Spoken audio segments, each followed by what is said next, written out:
Shunaqa qizlar oson-osaga yozlarga tegish. Minuslari juda ham tez telaman, pluslari yo'q. Bu videoni ko'rgandan keyin hamma nimaga berayotgan savoli, to'yingiz o'tdi-yu, endi osonlashgandir hayot deyishinglar mumkin. To'yingizda bildik 407 kilolik ko'ylak kiyyapsiz dedinglar.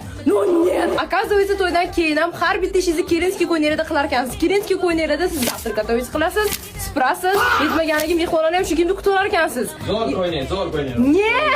Yeb qo'yim suvchi hech kimga yozlarga tegishni maslahat bermayman. Agar siz bilmasdan tegib qo'ygan bo'lsangiz, biz Samandar aka bilan cho'tki layfhak o'ylab topdik. Layfhak. Ha, bo'ldi. Yeha. Hamda familiyaga anaqamiz bor, burchagimiz bor. Bu shirinliklar bir narsalar suvli bo'ladi. Nima qilib olmayman, charchab keldi. Ya usta. Unaqa yo'qmas.